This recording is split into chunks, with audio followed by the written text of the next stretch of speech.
Pak, maaf Pak, headset saya tadi nggak kedengaran Pak. Saya mau ngasih Buan Pak. Bentar, oh iya, iya. Siapa? Hasibuan. Iya Pak, Maloma Hasibuan Pak. Terima kasih. Oke, ya. Pak, kelompok 2 dulu ya Pak. Section 6.2 Pak.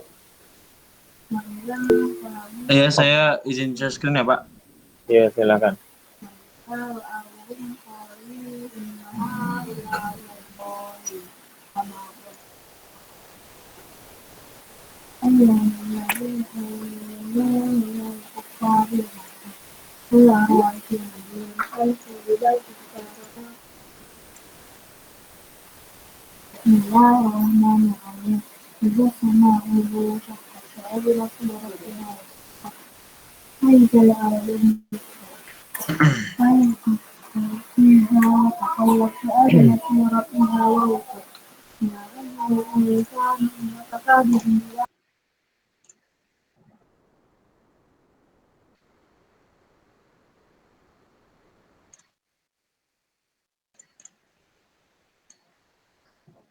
Udah kelihatan belum, teman-teman?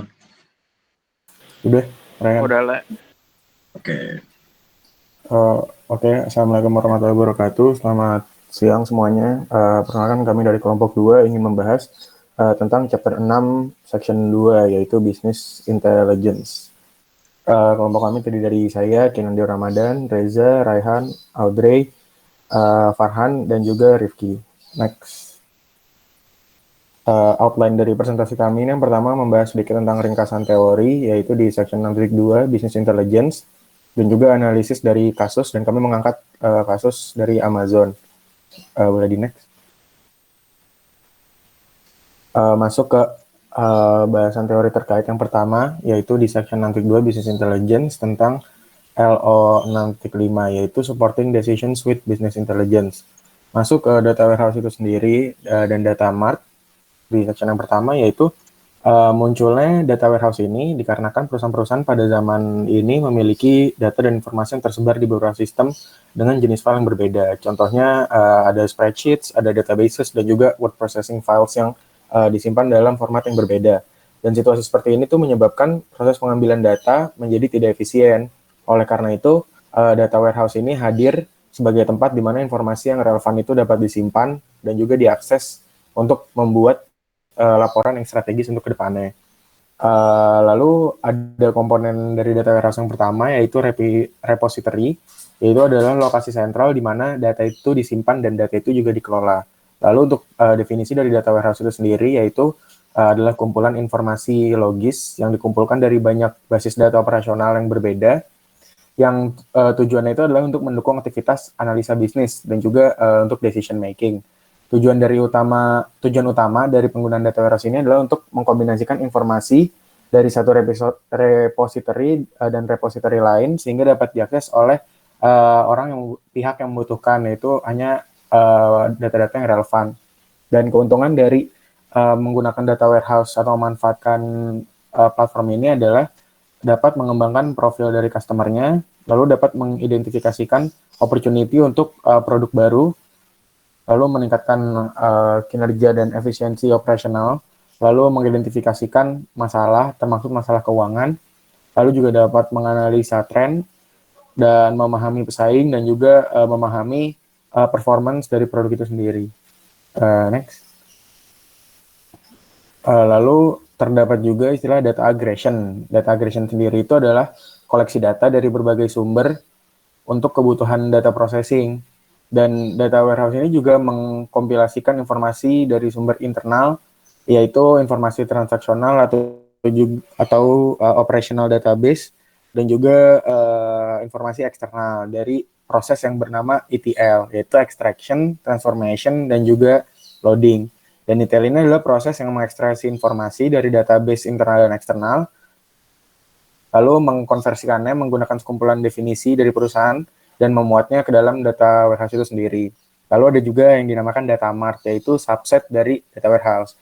Dan contoh implementasinya dalam perusahaan-perusahaan itu ada ERP atau Enterprise Resource Planning, seperti ada perusahaan bernama SAP dan juga Microsoft itu launch produknya yang bernama Microsoft Dynamics 365. Next. Lalu selanjutnya ada information cleansing or scrubbing. Jadi untuk memelihara kualitas informasi yang ada pada data warehouse ataupun yang ada dalam subset data atau data mart itu, melakukan cleansing dan scrubbing itu sangat penting. Karena di dalam data-data yang dimuat itu terdapat dirty data, yaitu data yang keliru atau data yang cacat. Contoh dari dirty data itu ada inaccurate data, ada data yang terduplikasi, ada misleading data, ada data yang tidak benar atau incorrect, ada juga yang belum diformat, ada juga data yang kontennya buruk dan juga yang belum terintegrasi.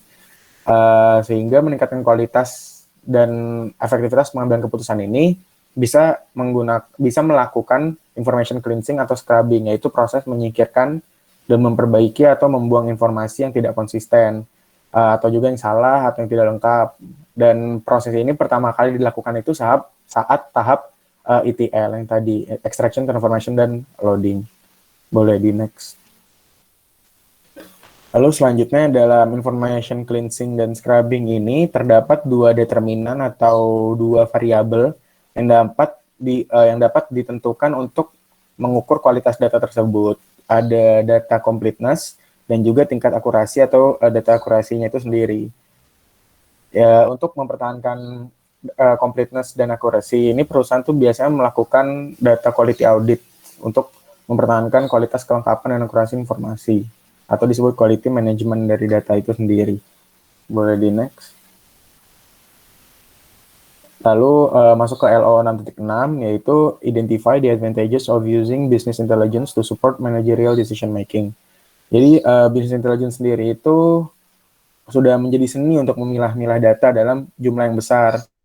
Lalu juga bisa digunakan untuk mengekstraksi informasi dan juga dapat mengubah atau mengkonversi informasi tersebut menjadi knowledge atau pengetahuan. Dan terdapat beberapa komponennya, seperti contohnya ada data point, yaitu item individual yang ada dalam grafik atau bagan, dan juga terdapat data lake, yaitu repository penyimpanan yang menyimpan sejumlah data yang besar, dan juga data mentah itu dalam format asli, sehingga bisnis itu selalu membutuhkannya. Nah, ini sudah terjadi di era-era teknologi zaman sekarang, penggunaan business intelligence ini, karena dahulu itu belum terdapat sistem yang terintegrasi seperti ini, sehingga dulu ada yang pihak ketiga yang dinamakan data broker, yaitu yang menyediakan data-data. Dan di bawah itu adalah proses bagaimana business intelligence itu dapat menjawab pertanyaan-pertanyaan. Next slide. Materi selanjutnya akan dipresentasikan oleh teman saya, Reza. Oke, baik. Terima kasih, Kinan. Masuk ke LO berikutnya, yaitu Learning Objective 6.7, The Power of Big Data Analytics. Yang pertama, apa sih Big Data itu? Big Data merupakan kumpulan data besar dan kompleks yang mencakup data terstruktur dan tidak terstruktur. Dan Big Data ini tidak dapat dianalisa menggunakan metode atau alat database tradisional. Terdapat dua primary computing models untuk Big Data ini. Yang pertama merupakan distributed computing, yang merupakan sebuah proses yang mengatur algoritma pada banyak mesin dalam lingkungan komputasi, dan lalu berikutnya ada virtualization. Virtualization ini adalah pembuatan sebuah sistem secara virtual, seperti dari operating systemnya, servernya, storage device-nya, dan network resources-nya.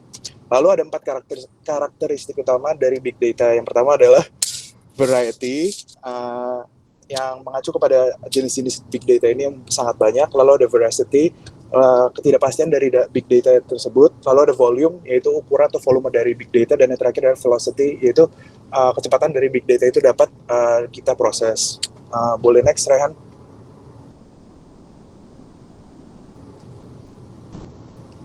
Oke, lanjut ke LO berikutnya, yaitu data mining. Terdapat 3 elemen utama terhadap data mining. Yang pertama adalah data, yaitu fondasinya atau fondasi dari kita untuk menentukan pilihan secara data driven.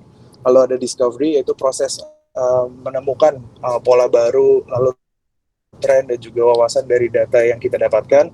Dan yang terakhir adalah deployment, yaitu proses mengimplementasikan discovery yang tadi kita sudah temukan dari big data kita untuk mencapai tujuan kita secara sukses. Nah, data mining ini merupakan proses analisa data yang bertujuan untuk menghasilkan informasi yang tidak dapat didapatkan dari data mentahnya saja. Jadi, dapat dikatakan ini adalah proses memproses big data untuk menghasilkan wawasan baru. Lalu dapat dilihat ini adalah sedikit ilustrasi mengenai data mining proses model. Selanjutnya, Rehan. Nah, data mining tersendiri terdapat empat teknik utamanya. Yang pertama adalah estimation analysis, yaitu menentukan nilai untuk perilaku variabel kontinu yang tidak diketahui atau perkiraan nilai masa depannya, atau mengestimasi analisa menggunakan estimasi dari big data yang kita sudah dapatkan. Lalu ada affinity grouping analysis, yaitu memperlihatkan hubungan antara variabel bersama dengan frekuensi sifat dari hubungan tersebut. Lalu ada cluster analysis, yang membagikan informasi yang sejenis ke dalam grup atau cluster, dan yang terakhir adalah classification analysis, yaitu proses mengatur data menjadi kategori agar dapat digunakan seefektif dan seefisien mungkin. Selanjutnya, Rehan. Nah, ilustrasi kedua ini adalah yang menggambarkan perbedaan dari cluster analysis dan classification analysis. Dapat dilihat pada ilustrasi yang di kiri, data-data diklusterkan atau dikelompokkan sesuai dengan jenis datanya tersebut, sedangkan yang di kanan adalah mengklasifikasi data sesuai dengan jenisnya dan nanti dapat dimanfaatkan untuk mencapai tujuan kita. Selanjutnya. Oke, sekian dari saya. Terima kasih. Assalamualaikum warahmatullahi wabarakatuh. Ya, terima kasih Reza. Untuk selanjutnya ada LO6.9, yaitu tentang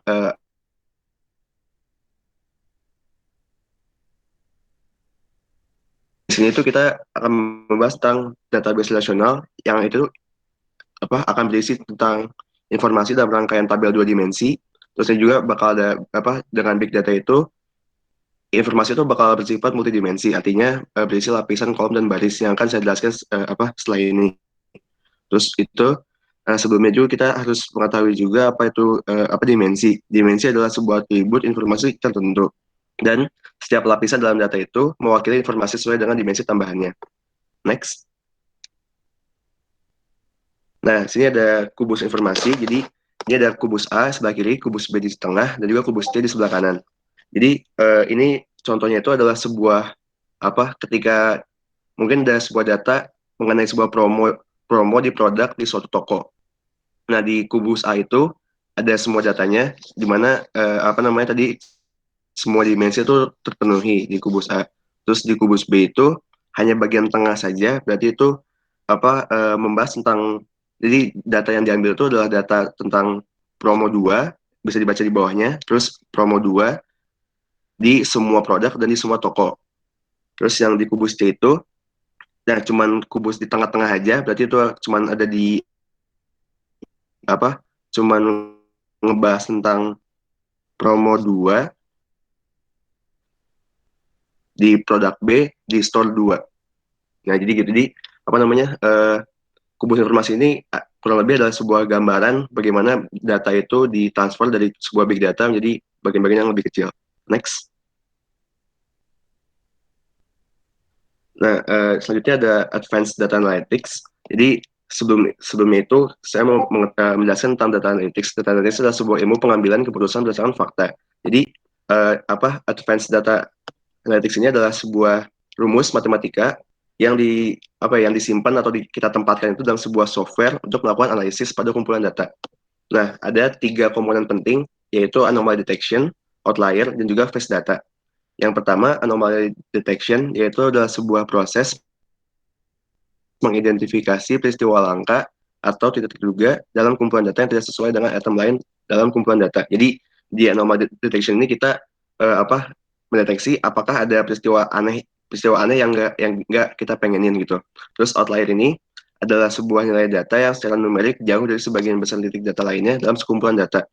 Nah, tadi kan di anomaly detection kita sebuah proses buat nyari data yang anehnya itu. Nah, outlier itu adalah sebuah data anehnya. Jadi sebuah data numerik yang jauh dari data intinya. Terus yang ketiga adalah phase data.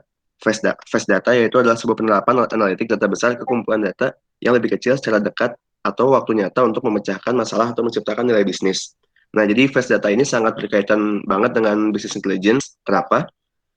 Karena tujuan dari fast data dan juga business intelligence itu sama, yaitu keduanya itu bertujuan untuk agar mengumpulkan data secara cepat dan terstruktur, sehingga tindakan yang kita pengen itu dapat diambil secepatnya. Next. Nah, materi yang terakhir itu ada data visualization, yaitu sebuah tampilan berupa grafis atau visual dari informasi dan data. Nah, kita kan pasti kalau misalnya mungkin sebagai masa dari kita, kalau misalnya lihat data tuh agak capek atau agak pusing karena isi angka-angka doang atau misalnya cuman baca-bacaan doang gitu. Nah, kalau misalnya kita visualisasiin data itu ke bentuk infografis atau bentuk visual lainnya, itu kan dapat menarik kita untuk melihatnya dan juga dapat lebih cepat untuk menyampaikan apa yang harus kita pahami tanpa harus menganalisis masing-masing gitu. Terus biasanya tuh orang yang ngelakuin ini adalah sebuah data untuk membantu orang memahami data kompleks. Jadi tujuan dari data visualization ini adalah untuk mempermudah orang untuk melihat data yang kita sajikan. Next. Nah, ini mungkin ini cuma contoh aja. Di sebelah kiri itu ada data tentang infografis tentang corona, sedangkan sebelah kanan tuh ada data dan juga bacaan-bacaannya. Jadi kita kan pasti lebih enak lihat yang kiri karena informasi lebih cepat dan juga lebih enak lihatnya. Gitu.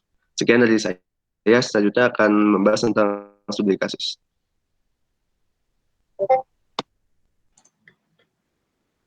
Baik, Faan, terima kasih. Perkenalkan saya Raihan. Saya akan membuka analisis studi kasus kita. Jadi pertama-tama membahas big data. Teknologi telah merubah hidup manusia pada seluruh sisi kehidupan. Segala hal dipermudah, yang tadinya belanja bulanan sekarang bisa lewat online dan dengan beberapa klik saja bisa memilih barang-barang yang terbaik. Nah, kemudahan ini membuat penggeseran pada pola hidup masyarakat ke digital. Perubahan pola ini memicu transformasi pada metode berpikir konsumen.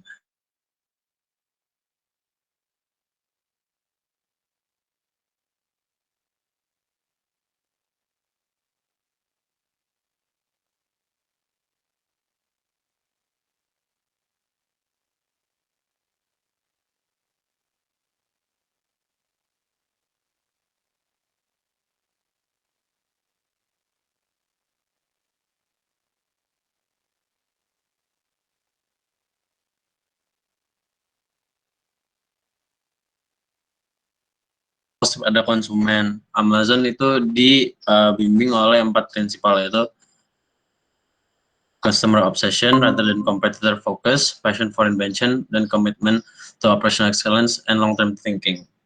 Nah, untuk selanjutnya, untuk bagian analisisnya akan dijelaskan oleh teman saya. Baik, terima kasih Raihan. Selanjutnya saya Rifki akan menjelaskan mengenai peran Big Data dalam bisnis Amazon. Yang pertama itu adalah recommendation engine, di mana salah satu penggunaan Big Data oleh Amazon adalah melalui si recommendation engine ini.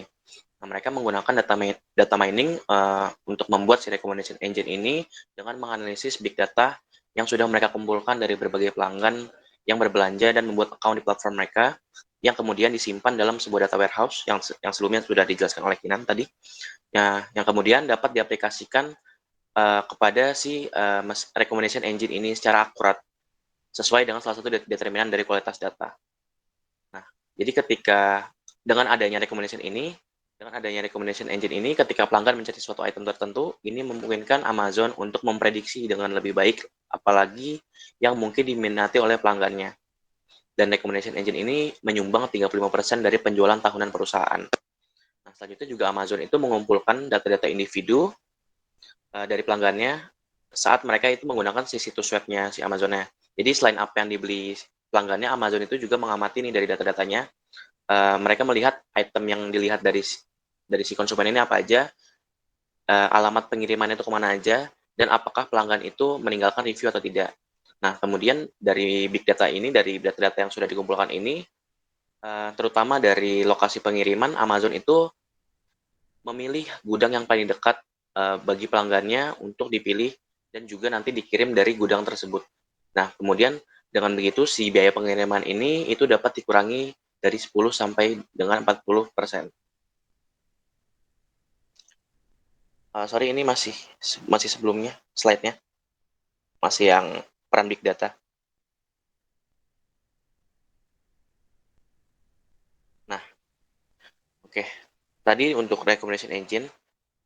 Selanjutnya ada dynamic pricing system, di mana Amazon ini melakukan pendekatan secara proaktif untuk mengimplementasikan algoritma dari big data itu yang memungkinkan mereka itu untuk memenuhi kebutuhan pelanggan secara tepat. Nah, jadi setelah pelanggan menunjukkan minat yang besar untuk membeli suatu produk nih, jadi harga produk itu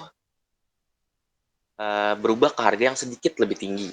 Nah, si Amazon ini menggunakan big data untuk mengubah harga produk setiap 10 menit, yang berarti si produknya ini itu harganya itu berubah sekitar 2,5 juta kali sehari. Nah, si Amazon ini mengubah harga dari si produk ini itu dengan melihat dan juga menganalisis dari hal-hal berikut, yaitu adalah penetapan harga dari pesaingnya dan juga inventaris yang tersedia. Nah, dengan si Amazon menganalisis data ini, itu memungkinkan si Amazonnya untuk menetapkan harga yang sangat kompetitif untuk produk di platformnya dibandingkan dengan para pesaing-pesaingnya. Oke, boleh next. Nah, kemudian saya Audrey akan menjelaskan mengenai metode analisis data di Amazon. Nah, jadi dalam proses mengolah big data, Amazon itu menggunakan data lakes atau merupakan platform dia untuk data storage seperti yang telah dijelaskan Kinan sebelumnya. Jadi Amazon Lake Formation ini dapat mengotomatiskan tugas-tugas ini sehingga pelanggan itu dapat membangun dan mengamankan data lake dalam hitungan hari. Jadi Amazon Lake Formation ini sangat efektif mengingat data-data yang di Amazon ini memiliki variety dan velocity yang tinggi, yang merupakan karakteristik dari data yang telah dijelaskan pada teori tadi. Nah, jadi untuk penyimpanan data lake ini, Amazon S3 itu memiliki durabilitas yang sangat baik dan 99,9% ketersediaan. Jadi itu meliputi kemampuan, keamanan, dan kepatuhan serta audit terbaik. Nah, si Amazon Data Lake ini juga memiliki fleksibilitas tertinggi. Nah, untuk yang kedua, dalam pengelolaan datanya dia juga punya unified governance. Jadi itu maksudnya ini memiliki kemampuan seperti kontrol serta pemfilteran data tingkat kolom. Jadi dia mampu mengolah akses ke semua data di seluruh data lake dan data penyimpanannya dengan baik. Jadi maksudnya si unified governance ini dia punya governance atau pengelolaan yang satu komando begitu. Jadi dapat mengakses semua data di storage dengan baik. Nah, kemudian untuk yang kedua, dia juga punya metode analisis data dari sisi security. Jadi, Amazon ini menggunakan Secure Socket Layer atau SSL. Nah, ini menawarkan proteksi informasi pembayaran atau transaksi di Amazon itu sendiri dari third party sources. Jadi, metode ini juga dapat terbukti itu sudah efektif karena berdasarkan track record-nya selama ini Amazon belum pernah mengalami breach of security yang signifikan. Nah, ini kenapa begitu? Karena sebenarnya dari visi awalnya Amazon itu percaya bahwa kepercayaan customer itu adalah unsur integral yang dapat menentukan kesuksesan Amazon itu tersendiri dalam jangka panjang. Nah, jadi jika didapat disimpulkan, metode analisis dan tata kelola Amazon itu dapat dikatakan salah satu yang terkenal dan dianggap sangat baik. Karena dia itu kan perusahaan multinasional. Dia itu punya data yang variety, volume, sama velocity-nya tinggi, dan memiliki kesulitan yang tinggi juga sebenarnya dalam mengolah datanya karena arus dan dinamikanya sangat volatile. Karena dia setiap hari ada transaksi kan. Nah, perhatian Amazon ini terhadap data storing sampai ke security patut diacungi jempol karena pengelolaannya yang baik sehingga dapat menjadi kiblat e-commerce lainnya. Next. Oke, Oke, selanjutnya ada advantage dan juga disadvantage dari penggunaan big data baik untuk perusahaan dan juga khususnya untuk Amazon. Nah, yang pertama untuk advantage sendiri ada good marketing, di mana keuntungan dari penggunaan data mining dengan memanfaatkan big data itu adalah salah satunya untuk memiliki pendekatan yang tepat untuk menjual produk ataupun kayak memasarkan kepada pelanggan yang ditargetkan atau sesuai target marketnya. Nah, kemudian jika dikaitkan dengan perusahaan retail, jadi melalui ada namanya market basket analysis, sebuah perusahaan atau toko itu dapat melihat siapa saja customer yang sering membeli barang serupa. Jadi dengan hal tersebut, maka sebuah strategi marketing yang baik itu dapat diaplikasikan. Nah, selanjutnya ada advanced analytics, di mana new big data tools itu memungkinkan mereka perusahaan untuk mengaplikasikan sebuah pola, tren, dan sentimen untuk memahami perilaku pelanggan dengan cepat dan efisien. Dengan begitu, pengambilan keputusan yang dapat diambil perusahaan juga menjadi lebih baik dan juga efisien. Selanjutnya juga ada better customer experience, di mana dengan adanya data warehouse yang berisikan informasi mengenai pengguna di perusahaan ataupun dalam konteks ini adalah Amazon, maka dengan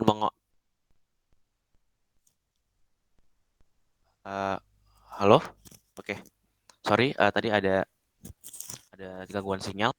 Jadi selanjutnya ada better customer experience, di mana dengan adanya data warehouse yang berisikan informasi mengenai pengguna, maka dengan mengolahnya si perusahaan ini itu dapat mengambil langkah apa yang terbaik untuk konsumennya. Dengan begitu, jadi si perusahaan ini dapat memahami kebutuhan pelanggan itu seperti apa, dan juga kedepannya kayak memprediksi ini kira-kira pelanggan maunya seperti apa. Nah, jadi ketika perusahaan udah punya profil pengguna atau pelanggan yang secara mendalam, mereka juga dapat menyesuaikan produk dan juga layanan apa yang sekiranya dibutuhkan oleh para pengguna. Contohnya seperti Amazon tadi melalui recommendation engine mereka. Oke, selanjutnya ada competitive advantage, di mana penggunaan big data oleh sebuah perusahaan ini juga dapat menjadikan perusahaan tersebut memiliki competitive advantage dari para pesaing-pesaingnya. Karena dengan mengolah data yang dimiliki oleh mereka, baik itu pelanggan ataupun lainnya, sebuah perusahaan itu punya informasi-informasi yang tidak dimiliki oleh para pesaingnya. Oke, boleh next. Oke, kemudian dari sisi disadvantages big data atau kelemahannya, yang pertama adalah dari sisi security. Jadi penggunaan big data itu, meskipun Amazon itu sebenarnya punya track record yang baik, tapi tetap saja akan ada probabilitas terjadinya cyber attack dan privacy violation. Nah, ini tuh sebenarnya dapat diatasi dengan adanya mungkin terms and condition di awal dan juga consent dari customer itu sendiri, data-data apa saja yang bisa di-share. Kemudian yang kedua adalah mengenai human resource. Jadi tidak dapat dipungkiri jika kita ingin menggunakan big data, kita juga perlu resource yang dapat mengelola big data itu sendiri. Jadi perusahaan yang menggunakan big data itu harus memiliki tenaga IT yang mumpuni, dan itu merupakan cost yang cukup besar ya, karena untuk menggaji tenaga IT seperti ini dibutuhkan uang yang cukup banyak. Kemudian yang ketiga dari data accuracy. Jadi mungkin probabilitasnya tidak terlalu besar, tapi ada juga beberapa kasus di mana data itu sebenarnya tidak sesuai dengan kenyataan sehingga misleading. Dan yang terakhir adalah long term only. Jadi sebenarnya big data ini akan useful untuk jangka panjang dan bukan untuk jangka pendek, karena dari data-data ini kita itu akan menemukan sebuah pattern dan tidak dapat langsung ditemukan dalam jangka pendek. Next. Oke, jadi kesimpulannya adalah penggunaan data oleh Amazon itu sangat berpengaruh terhadap bisnis mereka.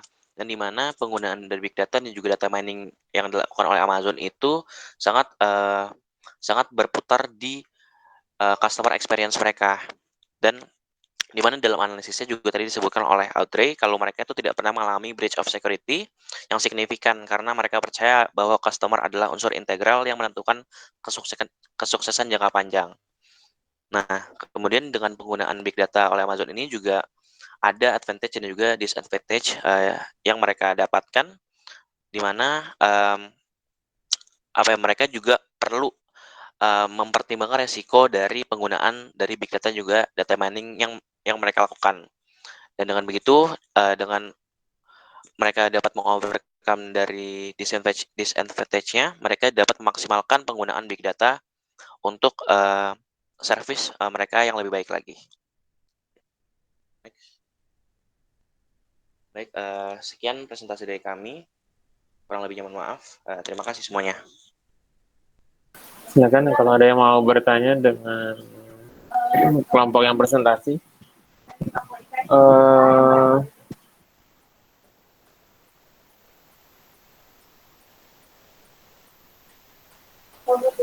Berarti ini bagian kedua ya.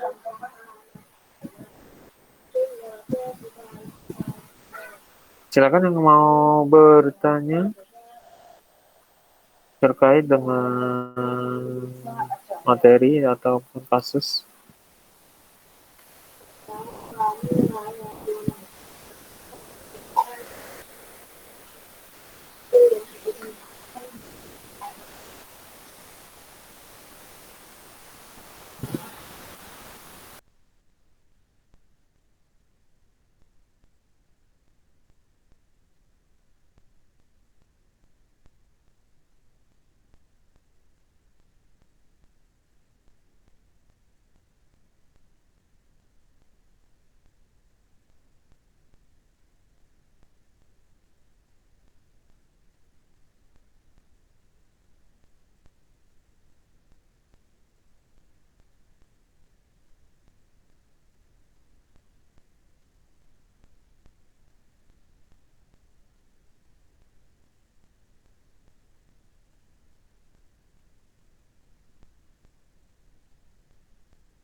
Nggak ada pertanyaan?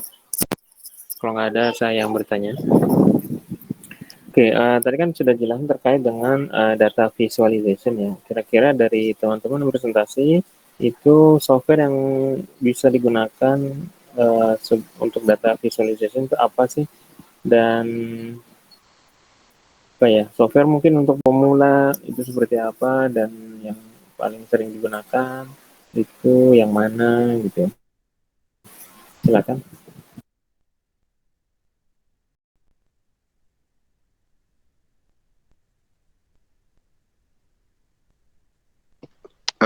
Ya Pak, mungkin kalau misalnya buat data visualization, mungkin yang saya tahu Pak, kalau misalnya software yang paling sering dipakai itu mungkin kayak Google Charts sih, Pak. Jadi kan kayak emang datanya juga data dari Google, terus itu pengaplikasian juga gampang.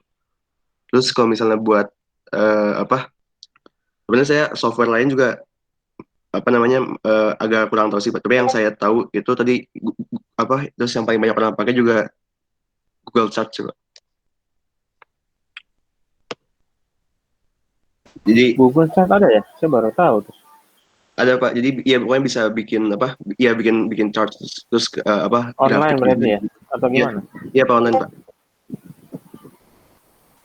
Oh gitu ya. Ya, Berarti free ya? Free. free, Pak. Nah,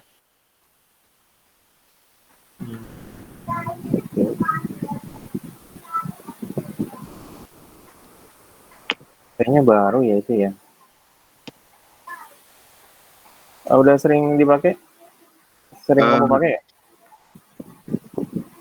ini sih Pak, apa belum pernah, cuman dulu sempet kayak apa, sempet pernah cari-cari gitu, terus pernah lihat ini juga sih Pak. Terus kata apa, soal teman saya ada yang kerja di ada yang lagi maga, lagi yang kerja di bagian apa, yang anak IT juga, dia katanya pernah pernah pakai ini juga gitu. Soalnya connect ke Google gitu kan, jadi lebih enak katanya buat nyambunginnya. Terus buat apa, buat chart sama grafiknya juga apa,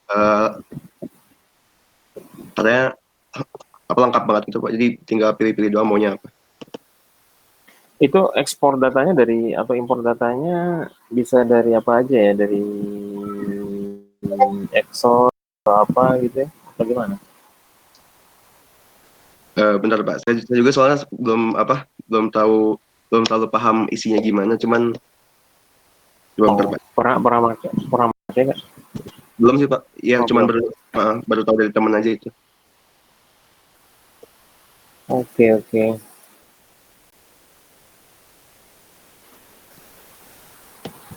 Oh, pakai sintaks deh ya. Ini saya lagi buka-buka nih. Iya Pak, Oke, terima kasih infonya. ya Untuk sama-sama. chart ya sebenarnya kalau yang untuk ya datanya yang nggak terlalu besar ya, itu pakai Excel sebenarnya bisa ya. Excel itu kan sebenarnya secara eh, apa namanya, jumlah kolom dan baris kan paling maksimal berapa, ada yang tahu?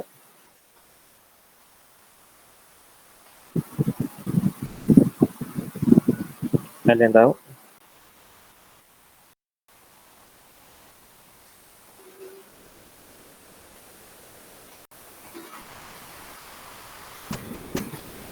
Itu untuk saya untuk yang Office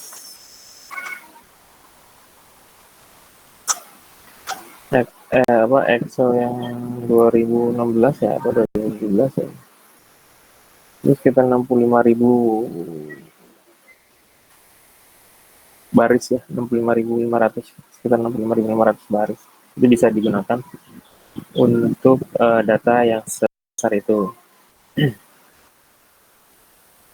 Tapi ada lagi kalau nggak salah yang baru ya, startup Tableau ya, Tableau itu juga untuk data visualization itu dari Amerika ya.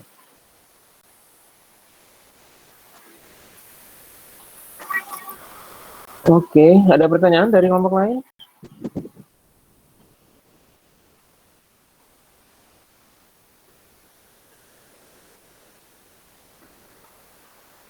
Kalau tidak ada, kita lanjut saja ke presentasi berikutnya. Kelompok pertama silakan. Saya share screen ya, Pak. Iya, silakan.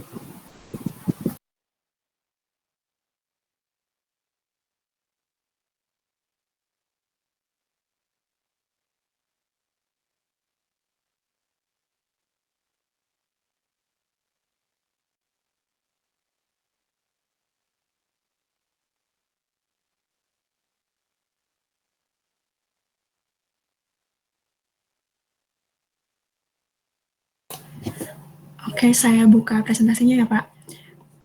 Assalamualaikum warahmatullahi wabarakatuh. Selamat sore Pak Rusli dan teman-teman. Di kelompok 1 akan coba mempresentasikan chapter 6 section 1 ini mengenai data information dan database. Sebelumnya untuk kelompok 1 dianggotakan ada Adam, Haskiel, Safriana Andira, Pernala, Kuratu Aina, dan saya sendiri Zahira Mardika. Boleh dilanjut Aina? Oke, ada 4 poin utama pada chapter 6 section 1 ini. Di poin pertama kita akan coba menjelaskan mengenai business benefits of high quality information. Lalu di poin kedua kami juga akan coba jelaskan mengenai penyimpanan informasi dengan menggunakan relational database management system. Lalu di poin yang ketiga kami akan coba jelaskan mengenai using relational database for business advantages. Dan yang terakhir kami juga akan coba jelaskan mengenai driving websites with data. Boleh di next. Oke, yang pertama mengenai business benefits of high quality information. Boleh next lagi Aina. Oke, sebelumnya ada 2 tipe informasi yang perlu kita ketahui. Ada informasi transaksional dan informasi analytical. Nah, untuk informasi transaksional ini merupakan informasi yang meliputi seluruh informasi yang dibutuhkan dalam satu proses bisnis dengan tujuan utama sebagai pendukung aktivitas operasional.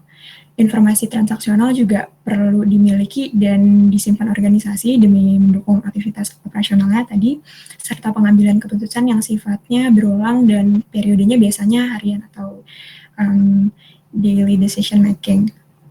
Kemudian untuk yang informasi analytical, ini meliputi seluruh informasi yang ada dalam sebuah organisasi yang tujuan utamanya adalah sebagai pendukung aktivitas analisis manajerial. Nah, untuk informasi analytical ini penting untuk dimiliki oleh perusahaan dalam membuat keputusan yang tergolong krusial. Dan keberadaan informasi analytical ini memungkinkan organisasi untuk melakukan pekerjaan yang sebelumnya dianggap sulit atau bahkan belum pernah dilakukan oleh perusahaan. Bisa dilihat di slide. Ini ada beberapa contoh dari transactional information dan analytical information dari buku. Untuk yang transactional information ini ada contohnya dari sales receipt, terus airline ticket, dan packing slip. Untuk contoh lainnya itu kita bisa ambil contoh dari reservasi konsumen atas pemesanan hotel misalnya, atau contoh lainnya ini dari bisnis hiburan lain yang butuh reservasi, itu juga bisa tercatat sebagai transactional information. Lalu untuk analytical information ini ada contohnya product statistics, sales projection, future growth, dan trends. Nah, untuk contoh lebih rincinya lagi, dari future growth ini bisa berupa risk analysis, marketing plans, dan financial planning. Nah, bisa dilihat dari contoh yang bentuknya biasanya digunakan untuk pengambilan keputusan yang sifatnya strategis. Sedangkan tadi yang informasi transaksional ini untuk keputusan yang sifatnya lebih ke operasional. Boleh di next, Aina. Sebelum ke information timeliness, ini ada pembagian informasi ke dalam 3 kategori. Ada yang berdasarkan level, formats, dan granularities-nya. Untuk pembagian informasi berdasarkan level ini dibagi menjadi 3. Ada yang berdasarkan individual, departemen, dan enterprises. Dan untuk informasi yang berdasarkan format ini mungkin teman-teman juga udah pada tahu bahwa akses data itu kita atau penampilan untuk menampilkan sebuah data, kita bisa menggunakan format dokumen, presentasi, spreadsheet, dan database. Dan yang terakhir mengenai informasi granularities, ini dibedakan menjadi informasi yang detail, summary, dan lebih cakupannya lebih luas lagi itu aggregate. Kemudian untuk informasi timeliness, nah ini definisinya merupakan informasi timeliness atau ketepatan waktu ini merujuk pada ekspektasi ketersediaan serta aksesibilitas sebuah informasi. Nah, relevansi informasi dalam berbagai bidang usaha juga beragam. Nah, mungkin untuk biar lebih kebayang, contohnya di industri keuangan atau di pasar uang misalnya, kebutuhan informasinya itu cenderung lebih intens, jadi lebih kebutuhannya informasinya harus diperbarui setiap saat, karena informasi yang dianggap telat sehari aja itu bisa dianggap sudah tidak relevan di industri keuangan. Nah, untuk contoh lainnya, selain industri keuangan ini bisa informasi yang digunakan oleh perusahaan fashion misalnya itu nggak terlalu membutuhkan informasi yang rapid informasi yang dibutuhkan perusahaan di industri keuangan. Jadi misalkan kalau industri fashion ini informasinya agar mereka bisa ikutin tren, bisa melihat informasi yang jangka waktunya harian atau lebih lama, misalnya kalau di industri fashion dari musim. Lalu dari informasi timelines ini juga ada real-time information dan real-time system. Untuk real-time information ini merupakan informasi yang diperbarui dalam waktu yang sangat singkat, sama kayak dengan namanya real-time information. Dan untuk real-time system ini merupakan sistem untuk merespon dari real-time information ini. Jadi real-time system ini merespon informasi yang diperoleh sesegera mungkin. Oke, boleh next.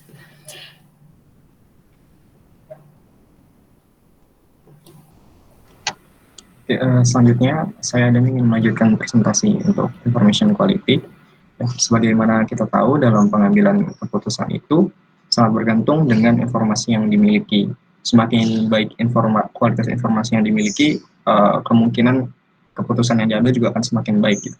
Ada dua isu terkait information quality. Yang pertama itu adalah information inconsistency. Ini terjadi ketika elemen data yang sama itu memiliki nilai yang berbeda. Contohnya kayak data konsumen, di mana konsumen itu mengubah nama belakangnya karena pernikahan. Nah, adanya hal tersebut bisa menimbulkan information inconsistency ini. Nah, isu yang kedua adalah information integrity issues, di mana ini terjadi ketika sistem menghasilkan data yang salah. Jadi informasi yang dihasilkan itu tidak konsisten atau terduplikasi gitu. Nah, salah satu upaya untuk menghindari adanya isu ini adalah memperhatikan sebelumnya kita harus memperhatikan dulu kriteria dari informasi dengan kualitas yang baik.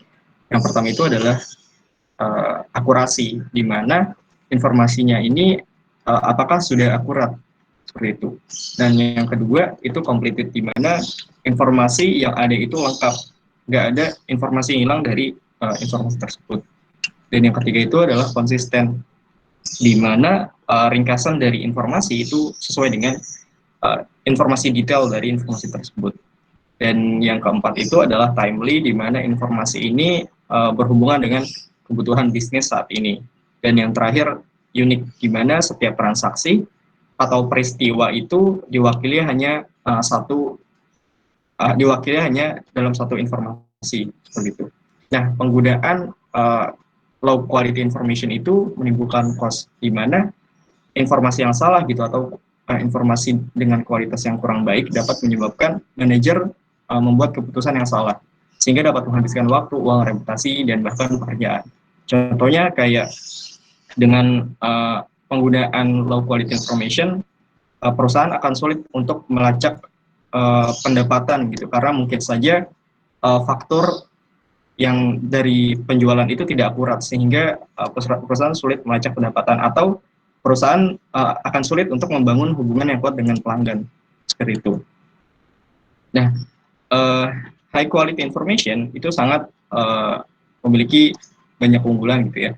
High quality information ini secara signifikan meningkatkan peluang untuk membuat keputusan yang baik, secara langsung meningkatkan keuntungan organisasi.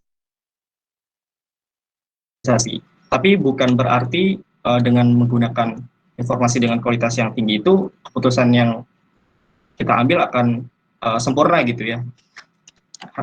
Hanya saja kualitas informasi ini bisa kita gunakan untuk mengambil keputusan dengan baik. Information itu adalah satu komponen namanya data stewardship.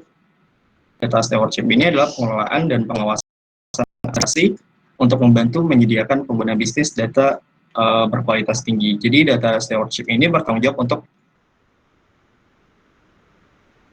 memasarkan di seluruh organisasi dan bertindak sebagai penghubung antara bisnis dan juga MIS seperti itu. Boleh di next. Selanjutnya ini adalah information governance. Information governance ini mengacu pada keseluruhan pengelolaan ketersediaan, kegunaan, integritas, dan keamanan data perusahaan. Nah, jadi information yang menentukan gitu siapa yang bertanggung jawab atas berbagai aspek data. Selain itu, kebijakan yang ini juga harus menjelaskan mengenai proses cara menyimpan, mengarsipkan, mencadangkan, dan juga cara mengamankan data. Nah, di dalam information governance ini pada umumnya terdapat yang namanya master data tersebut seragam, akurat, konsisten, dan lengkap. Termasuk terus juga pokoknya stakeholder di dalam perusahaan yang pada umumnya terintegrasi di seluruh sistem organisasi. Nah, yang terakhir itu adalah yang namanya komponen data validation. Patuhan terhadap kebijakan tata kelola data untuk memastikan kebenaran data. Jadi data validation ini secara singkatnya untuk memastikan kalau misalkan data itu benar dan akurat. Boleh di next.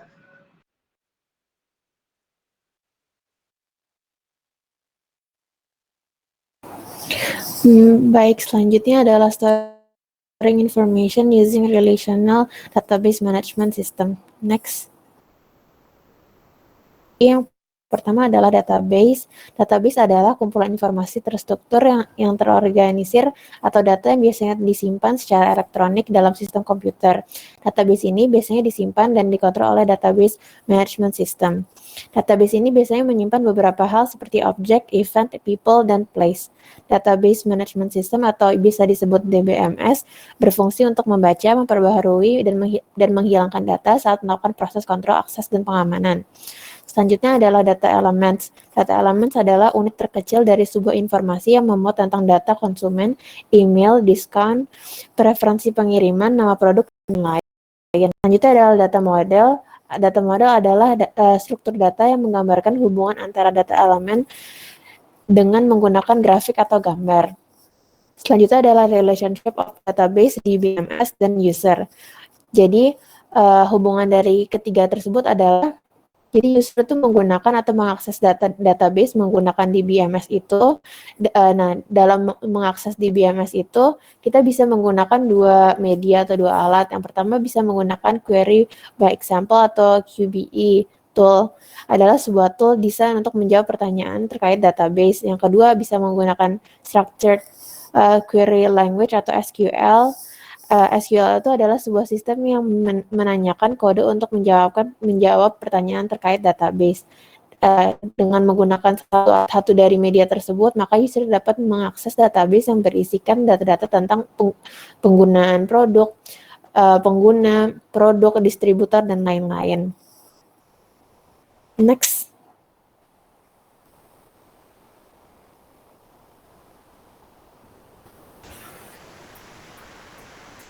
Baik, selanjutnya saya akan mempresentasikan mengenai creating relationship through keys.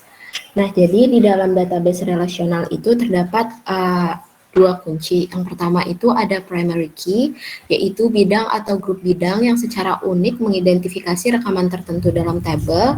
Dan yang kedua ada foreign key. Nah, foreign key ini merupakan primary key dari suatu tabel yang muncul sebagai atribut di tabel lain dan berperan untuk menyediakan hubungan logis antara dua tabel. Nah, jadi fungsi dari primary key dan foreign key itu sendiri adalah untuk membuat hubungan logis dalam mengelola dan mengatur berbagai entitas dalam model database relasional. Nah, mungkin bisa kita lihat di dalam tabel ini yang merupakan primary key di table musicians itu adalah musicians ID. Dengan nomor 1, 2, 3, 4. Nah, primary key ini difungsikan untuk membedakan setiap record dalam sebuah table. Karena kan misalnya nih, ada artis yang namanya Ahmad gitu. Orang yang punya nama Ahmad itu bukan dia sendiri aja. Jadi diperlukan sebuah kunci yang unik yang diberi nama primary key ini untuk membedakan Ahmad yang satu dan Ahmad yang lain gitu. Misalnya di sini ada Lady Gaga, ternyata Lady Gaga ada 2. Tapi Lady Gaga yang ini dikasih primary key itu kodenya 3. Jadi kita udah tahu musician ID yang nomornya 3 itu udah pasti Lady Gaga yang ini gitu. Nah, sedang satu table, tapi ketika di table lain dia itu berperan sebagai atribut aja gitu. Nah, misalnya tadi musician ID di table musician, dia kan jadi primary key, tapi ketika dia di table recording dia berubah jadi atribut atau jadi foreign key di table recording itu. Nah, apa sih maksudnya? Jadi tadi ketika misalnya di table musician itu ada yang namanya Black 8 piece ini. Dia musician ID-nya 2. Ketika di foreign key kita bisa lihat nih ada kategori musician ID terus ada nomor-nomornya. Nah, yang ada nomor 2 itu recording ID-nya 2, 3, 4. Jadi kita bisa ngelihat hubungan logisnya atau hubungan dari database itu bahwa recording title dengan judul The Ant Monkey Business sama yang nomor 4 ini merupakan recording dari musisi yang bernama Black 8 Piece dengan musician ID 2. Seperti itu.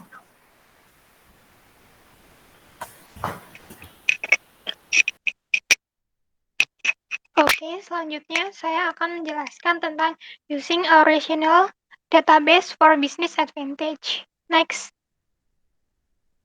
Jadi di sini ada beberapa manfaat penggunaan rasional database. Yang pertama ada peningkatan fleksibilitas. Nah, database itu perlu memberikan fleksibilitas dalam memungkinkan setiap pengguna untuk mengakses informasi dengan cara apapun yang paling sesuai dengan kebutuhannya. Nah, perbedaan antara logikal dan fisikal pada tampilan ini penting dalam memahami fleksibilitas pengguna. Nah, yang pertama itu ada the physical view of information, yaitu berkaitan dengan penyimpanan fisik informasi pada perangkat penyimpanan. Terus yang kedua itu ada logical view of information, yaitu berfokus pada bagaimana pengguna individu secara logis mengakses informasi untuk memenuhi kebutuhan bisnis khusus untuk mereka sendiri.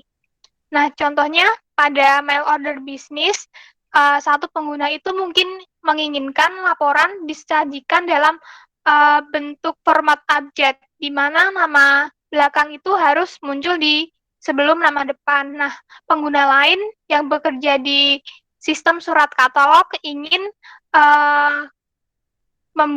menyajikan laporan dengan nama pelanggan itu yang munculnya nama depan dulu baru nama belakang. Nah, keduanya ini tuh mudah dicapai, tetapi pandangan logis berbeda dari informasi fisik yang sama. Terus yang kedua ada peningkatan skalabilitas dan performa. Database pada zaman kini menskala hingga level yang sangat tinggi, memperbolehkan semua tipe pengguna dan programnya untuk bekerja, memproses informasi, dan tugas untuk mencari suatu informasi. Hal ini akan bermanfaat untuk aktivitas bisnis karena database mempunyai skala jangkauan yang besar dan mudah diakses oleh setiap penggunanya. Terus yang ketiga ada redundansi informasi yang berkurang. Redundansi informasi adalah duplikasi data atau penyimpanan data yang sama di banyak tempat. Data yang berlebihan dapat menyebabkan masalah penyimpanan, masalah integritas data, sehingga sulit untuk menentukan nilai mana yang penting, yang paling terkini, dan paling akurat. Salah satu tujuan utama database adalah menghilangkan redundansi informasi dengan merekam setiap bagian informasi yang hanya di satu tempat dalam database. Ini akan menghemat ruang disk, membuat pembaruan informasi menjadi lebih mudah, dan meningkatkan kualitas informasi. Next.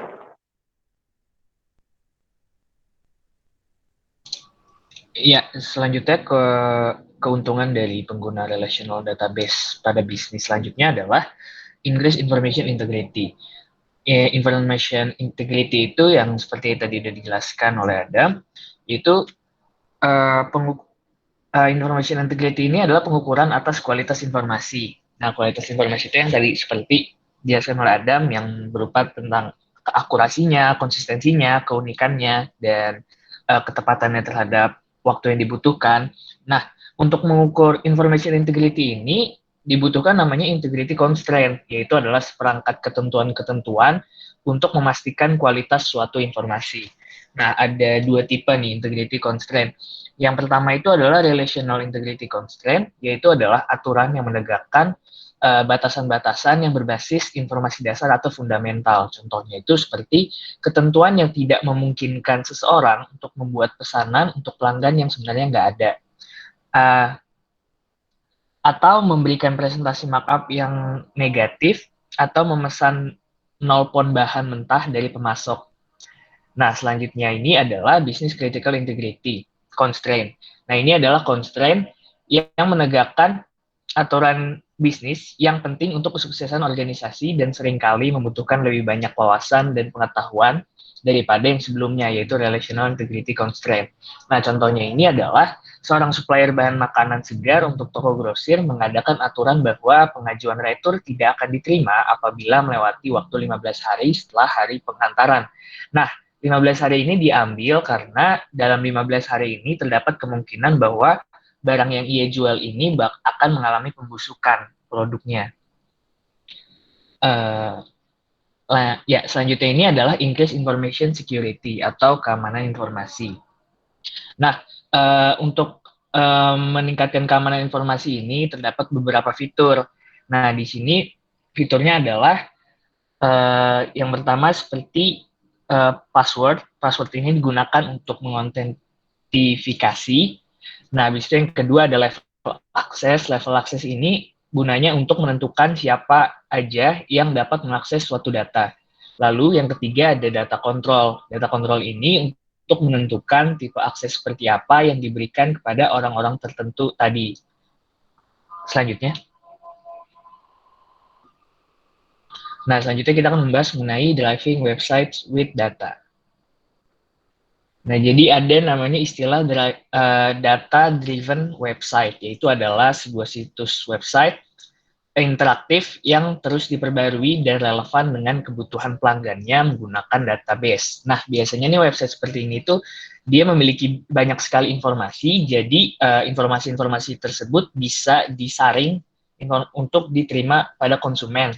Nah, ini biasanya melalui pencarian, contohnya itu kayak e-commerce gitu. E-commerce ini kan informasinya ada banyak banget produk. Nah, informasinya ini bisa disaring untuk diberikan kepada konsumen melalui pencarian si konsumen. Misalnya konsumennya mau mencari produk kecantikan gitu, dengan keyword-keywordnya dia, nanti yang keluar adalah informasi-informasi produk kecantikan. Lalu selanjutnya, ini ada beberapa keuntungan dari penggunaan data-driven website. Yang pertama itu adalah mudah mengelola kontennya, di mana pemilik website dapat membuat perubahan tanpa bantuan profesional dan minim latihan, karena cenderung lebih mudah.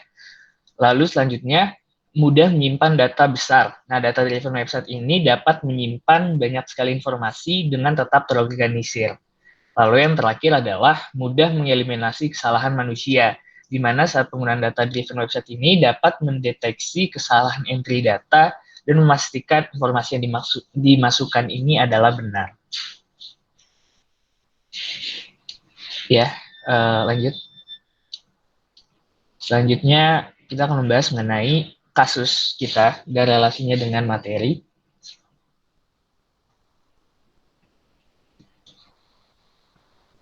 Lanjut. Ya, ini ya. Yang pertama adalah sinopsis kasus kami. Jadi kami mau mengangkat kasus kebocoran data akun pengguna Tokopedia yang pada tahun 2020 lalu terjadi. Nah, dari kejadian ini, awalnya ini muncul kabar dari sebuah akun Twitter, yaitu Under the Bridge, yang mencuit bahwa 15 juta informasi akun pengguna Tokopedia dijual oleh peretas di situs jual beli dark web. Nah, selanjutnya, setelah dia mengumumkan seperti itu, pada esok harinya, 3 Mei 2020, akun yang sama, Under the Bridge ini, mencuitkan bahwa peretas yang sama itu saat ini menjual 91 juta informasi akun pengguna Tokopedia seharga $5.000. Nah, lalu setelah itu pada tanggal 12 Mei 2020, pada CEO Tokopedia mengatakan bahwa pihaknya menyadari kebocoran tersebut pada tanggal 2 Mei 2020 dan telah mengambil beberapa tindakan seperti menghimbau para penggunanya untuk mengganti password dan bekerja sama juga dengan organisasi internasional yang berspesialisasi untuk mengatasi kasus-kasus seperti ini. Next.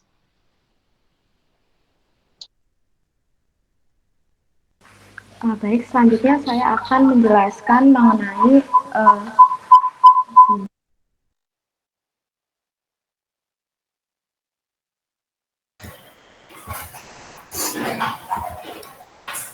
Baik, selanjutnya saya akan menjelaskan mengenai landasan teori dari kasus Tokopedia tadi.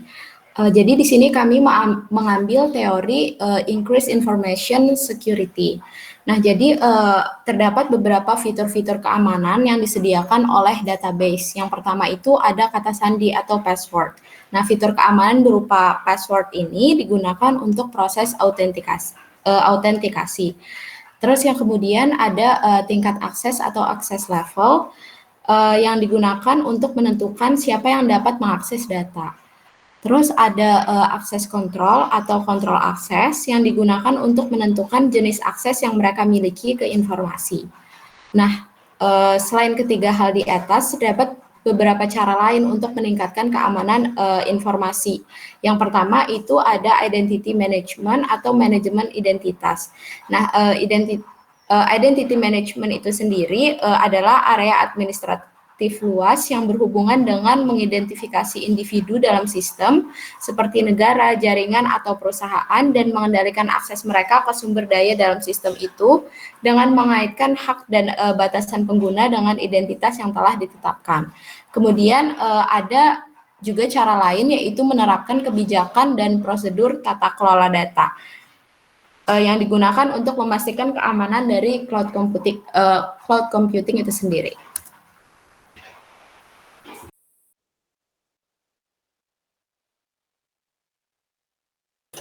Oke, selanjutnya masuk ke pembahasan berdasarkan analisis kami. Yang pertama mengenai penyebab data dari 91 juta pengguna Tokopedia itu bocor. Nah, dari kasus bocoran data pengguna Tokopedia ini, berdasarkan beberapa artikel yang kami dapat dan bersumber dari pengamat bidang cyber, itu disebutkan bahwa terdapat dua celah yang memungkinkan peretas dapat mengakses data dari pengguna Tokopedia. Yang pertama ini ada dari kemungkinan dari adanya celah dari sistem cloud yang digunakan oleh Tokopedia. Lalu yang kedua, kemungkinan adanya celah pada sistem database. Nah, untuk celah pada sistem cloud yang digunakan Tokopedia ini, sebenarnya terdapat berbagai macam alasan atas terjadinya peretasan dari sebuah cloud. Salah satunya itu bisa dari bug dan human error. Tapi berdasarkan hasil analisis kami dan fakta laporan dari Kasper Skylab atau jadi Kasper Skylab ini merupakan perusahaan yang membuat produk perangkat lunak antivirus. Nah, ini kasus yang berkaitan dengan cloud itu utamanya mencapai 90% kasus itu permasalahan itu datang dari internal perusahaannya pengguna dari cloud itu sendiri. Nah, untuk celah pada sistem database, nah, ini karena adanya kesempatan bagi peretas untuk mengakses database dengan cara meretas sistem database berbasis SQL tadi yang sebelumnya sudah dijelaskan pada pembahasan teori, merupakan structured query language atau pada kasus ini disebut dengan SQL injection. Nah, cara lain juga sebenarnya beragam nggak cuma SQL injection ini doang. Ini cara-cara lain ini sudah sempat dibahas di pertemuan sebelum ATS yang contohnya itu ada malware dan lain sebagainya. Nah, dari kedua-duaan ini diketahui bahwa berdasarkan jenis data yang bocor, tadi kan dari jenis datanya kita tahu dari tweet seseorang yang menampilkan screenshot data-data dari pengguna Tokopedia itu, yang isinya itu kurang lebih ada nama, tanggal lahir, username, email, password, nomor telepon, dan data pribadi lainnya yang beredar. Lalu jenis data yang tadi saya sebutkan itu merupakan data yang biasanya disimpan perusahaan pada sistem cloud atau database. Itu. Oke, boleh dilanjut, Aina.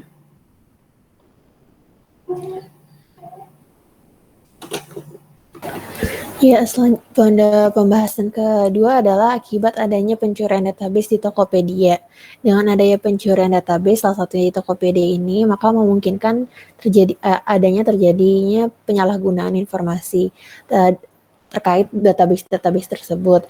Database terutama informasi yang terdapat pada database Tokopedia itu memuat data diri, preferensi akan suatu hal pada setiap penggunanya. Dengan demikian, data-data tersebut memungkinkan untuk terjadinya beberapa hal seperti berikut. Yang pertama, ada telemarketing. Seperti yang kita semua tahu, telemarketing adalah seseorang yang melakukan penjualan layanan atau barang melalui media telepon untuk menawarkan layanan atau produk. Nah, dengan adanya database tersebut, maka marketers atau telemarketers akan lebih mudah untuk menawarkan jasa sesuai dengan preferensi penggunanya. Yang kedua ada phishing dan scamming.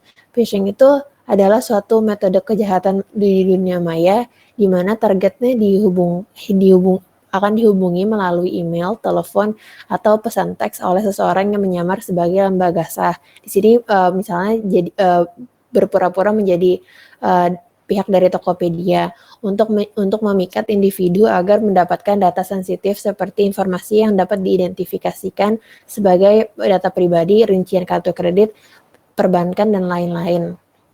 Kalau misalnya dari analisis pada kasus ini biasanya kalau misalnya adanya phishing dan scamming dari database ini biasanya dalam bentuk mau memberikan hadiah melalui website Tokopedia palsu. Nah, dari website Tokopedia palsu itu penipu tersebut akan meminta data-data pribadi ataupun sejumlah uang untuk mendapatkan hadiah yang ditawarkan di awal tersebut. Yang ketiga adalah penipuan berbasis OTP. Ya, seperti kita semua tahu, OTP itu biasanya dalam bentuk beberapa digit angka yang dikirimkan lewat SMS. Selanjutnya adalah bongkar kata kunci. Maksudnya bongkar kata kunci biasanya kan orang-orang banyak menggunakan kata kunci atau kata sandi yang berulang. Nah, biasanya dengan hal itu biasanya akan lebih memudahkan orang yang mendapatkan data-data tersebut untuk menggunakan kata sandi itu untuk kejahatan, atau misalnya bisa digunakan untuk membuka sosial media lain, atau misalnya dengan adanya data seperti data tanggal lahir itu bisa juga karena suka dipakai untuk jadi kata sandi, itu biasanya juga bisa dibuka untuk sosial media lain. Nah, selanjutnya adalah penggunaan data untuk pinjaman online. Ini biasanya menggunakan data dari KTP yang bocor dan data-data mendukung lainnya. Yang terakhir adalah profiling untuk target politik atau iklan di sosial media. Misalnya di data dari database tersebut ada umur dan demografi penduduk. Biasanya tuh ada preferensi, ada lokasi, hobi, dan lain-lain. Nah, dengan data-data tersebut bisa dengan oleh seseorang yang memiliki kemampuan untuk melakukan profiling itu akan membuat sosialisasi politik atau target iklan di sosial media orang-orang tersebut gitu. Jadi mereka kayak membuat segmentasi untuk melakukan rekayasa misal politik ataupun iklan dan lain-lain. Next. Oke, selanjutnya adalah pembahasan tentang cara pencegahan pencurian database. Yang pertama, yaitu dengan mengaktifkan two-factor authentication. Two-factor authentication atau 2FA ini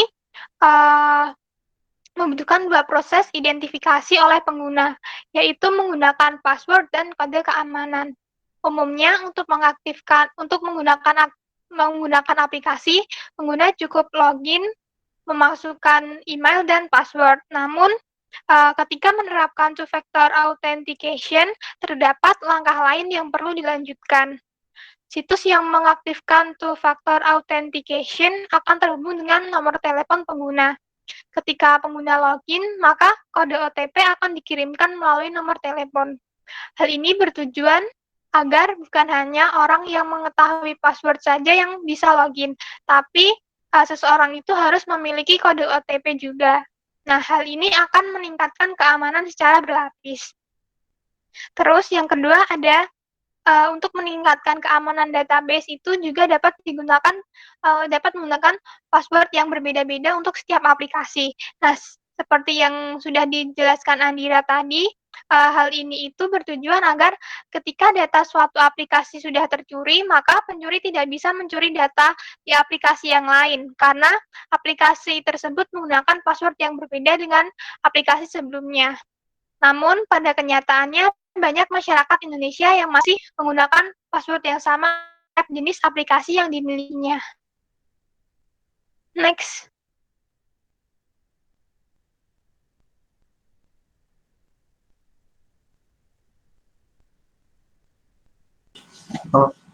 Sebelumnya apakah suara saya terdengar ya? Terdengar, Dan. Oke. Saya akan lanjutkan untuk kesimpulan dan saran. Nah, jadi sebagaimana kita tahu, semakin kompleks suatu sistem itu, maka masalah keamanan menjadi sangat penting. Gitu. Di sini, relational database itu menyediakan banyak fitur keamanan yang sudah dijelaskan tadi. Ada 3. Yang pertama itu autentikasi atau seperti password gitu ya, atau juga bisa identitas pengguna. Terus juga tingkat kontrol, di mana tipe informasi apa saja yang bisa diakses, dan juga tingkat akses, di mana siapa saja yang bisa mengakses suatu informasi tertentu. Nah, yang dapat dilakukan perusahaan untuk meningkatkan keamanan informasi dan juga mencegah untuk terjadinya tadi kebocoran data, ada 2 yang bisa disarankan oleh kami. Pertama itu yang sudah dijelaskan tadi oleh Lawa, itu adalah autentikasi, bisa two-factor authentication, di mana selain password juga bisa dengan identitas konsumen gitu ya. Dan yang kedua adalah penerapan kebijakan dan prosedur tata kelola data. Next. Oke, sekian presentasi dari kami. Kurang lebihnya mohon maaf. Wassalamualaikum warahmatullahi wabarakatuh.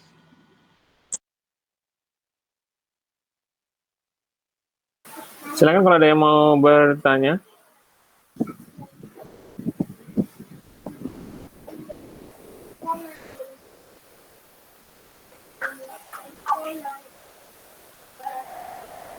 Di sini ada yang pernah menggunakan software database? Di kelas ini ada yang pernah menggunakan software database? Belum pernah, Pak. Belum pernah? Mungkin di SMA-nya atau mata kuliah lain. Contohnya misalkan ini,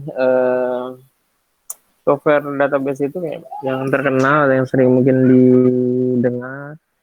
Contohnya adalah misalkan Microsoft Access, nah, itu adalah software database. Ada pernah menggunakan Microsoft Access? Saya belum pernah.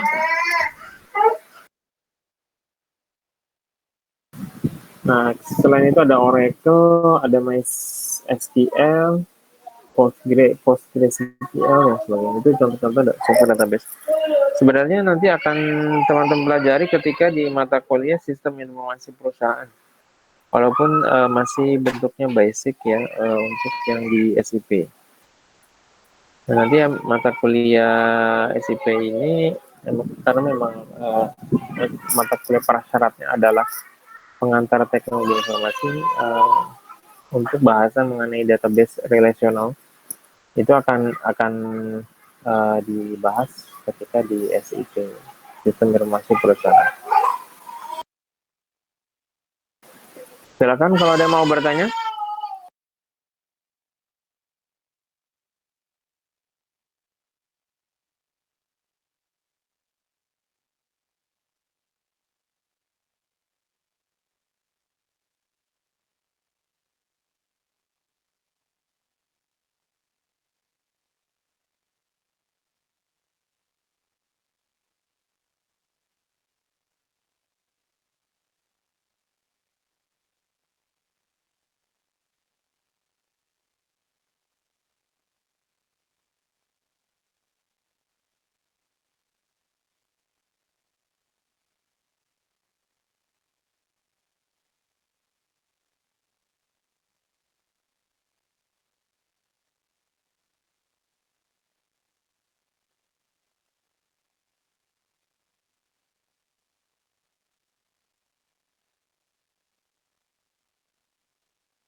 Halo, silakan.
Kalau tidak ada, disudahi dulu ya. Silakan closing dari peserta yang presentasi.